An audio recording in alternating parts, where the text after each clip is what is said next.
Republicans have been very kind to me from the beginning. Even from the beginning when Bobby was running as a Democrat, they weren't mean. No. And they never have been. No. And I can't say that for the Democrats. I agree. And it's sad because it's not the Democrats we grew up with. Right. Yeah. And that's the difference that people don't, I think, see. They're like, why did you turn on the Democrats? Well, first of all, I didn't. Like I said, we voted for the same person. But I'm not going to pretend I don't notice how different they are. Yeah. How mean they've become. Yeah, he listened. I think he actually wants more people around him for a stimulating conversation. Yeah. I was very surprised at, and mentioned it again, they hated me for it, that as opposed to so many important people I've met who, when you talk to them, you don't feel like they're really listening. They're kind of like, you know what I mean? Uh-huh. And then when they answer you, it doesn't quite track, you know? You're just waiting for their turn to talk. Yes. Bill Maher and Cheryl Hines teamed up to call out the Democrats, and it turned into something surprisingly funny. They explained how the party fell apart, why Trump keeps gaining support, and how their once trusted party now feels completely unfamiliar. And one good thing about Trump, he really, really does not like war. Which I love that about him. I kind of do, because I don't want war either, and most of them are unnecessary. I agree. I mean, he took a long time when I had that dinner with him talking about the pictures he sees coming from Ukraine, the stuff that doesn't get out on the news. It's like raw footage of bodies in the field. Yes. And you could tell it really moved him. He's like, I do not want to see this. And I'm kind of guy who can fix this. It's honestly surprising to see Cheryl Hines and Bill Maher admit that there are a few things they actually admire about Donald Trump. These are two people who spent years criticizing him without holding back, especially Maher, whose sharp jokes about Trump were practically a weekly tradition. Now, watching him shift his tone has caught everyone off guard. This new, more thoughtful version of Maher has drawn in fresh supporters, but it has also pushed away some of his longtime fans. Even people within his own political circles seem confused. Some say he's simply fed up with the Democrats' mixed messages, while others think that famous dinner with Trump changed his perspective. Whatever sparked the shift, it's impossible to ignore, and everyone is talking about it.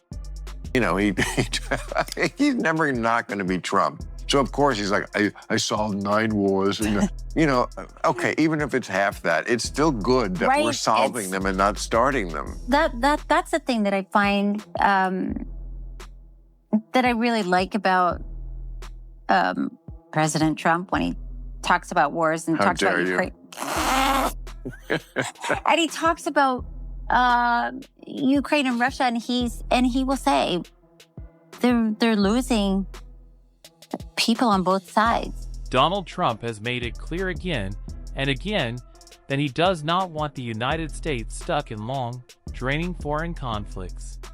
He has also promised that bringing the war in Ukraine to an end is one of his main goals. People may disagree with how he plans to do it, but his strategy is definitely shifting the conversation.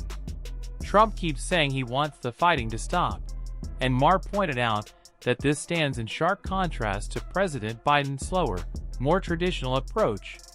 Biden spent years pushing for diplomatic progress that never fully came together, while Trump's unusual, high-pressure tactics seem to be creating movement. Whether people like him or not, this shift is turning into a major advantage for Trump, with effects that reach far beyond American politics. What somebody was just asking me about when I met him, what surprised me the most, and I said I was surprised that he really likes to listen to people. He's very curious and what they you have to say. They hated when I said that. Again, because I'm just telling you what happened. What, should I lie? I guess so. I guess right. That's He what kicked me in the ball under the table, and then I knew he would. He threw the spaghetti against the wall when I raised the subject of tariffs. No. No. I can already imagine many Democrats getting frustrated over Bill Maher's recent remarks about Donald Trump. For years, people expected Maher to stick to the usual script and constantly attack Trump. But the moment he showed even a small amount of respect, or simply admitted that Trump can actually be friendly and surprisingly easy to talk to, everything flipped. Cheryl Hines has seen that side of Trump herself, and her experience only supports what some people refuse to acknowledge. Most assume that after meeting Trump in person, Maher would return with harsher criticism and fresh insults. Instead, he came back with a more balanced perspective, and that alone upset many of his longtime fans. It exposed a bigger truth. Some people dislike Trump, not because they know him, but because they were told to. And Maher just broke that pattern. He listened. Yeah, I think he actually wants more people around him for stimulating conversation. Yeah. I was very surprised at, and mentioned it again, they hated me for it, that as opposed to so many important people I've met who, when you talk to them, you don't feel like they're really listening. They're kind of like, you know what I mean? And then when they answer you, it doesn't quite track, you know? We're just waiting for their turn to talk. Yes. This moment is both funny and eye-opening. Politicians often enter interviews armed with prepared talking points, rehearsed answers, and carefully crafted messages. It's like they're reading from an invisible script hovering above the camera. Even when interviewers ask unexpected or tough questions, most refuse to deviate. They repeat the same lines over and over, even when their answers don't match the question. This creates awkward, almost comical moments where the disconnect is clear. You see a direct question met with a completely unrelated response that still stays on message. That's why this instance stands out.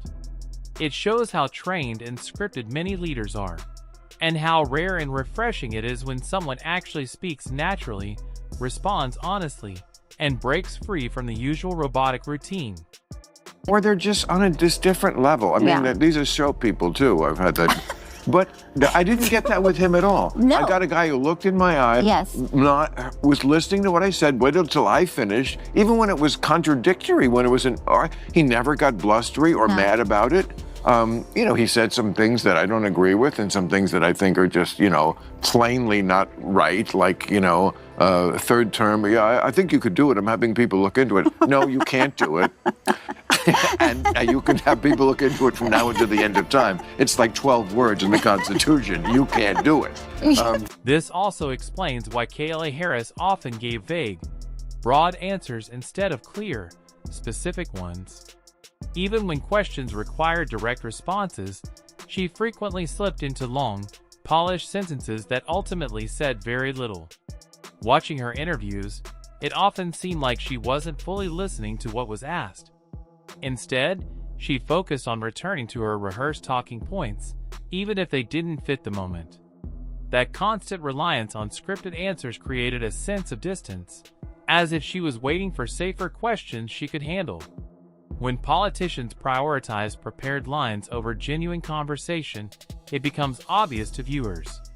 Harris's interviews show how sticking too rigidly to a script can leave people feeling confused, frustrated, and disconnected, undermining trust and making her seem out of touch with real concerns. These aren't casual viewers or neutral voices.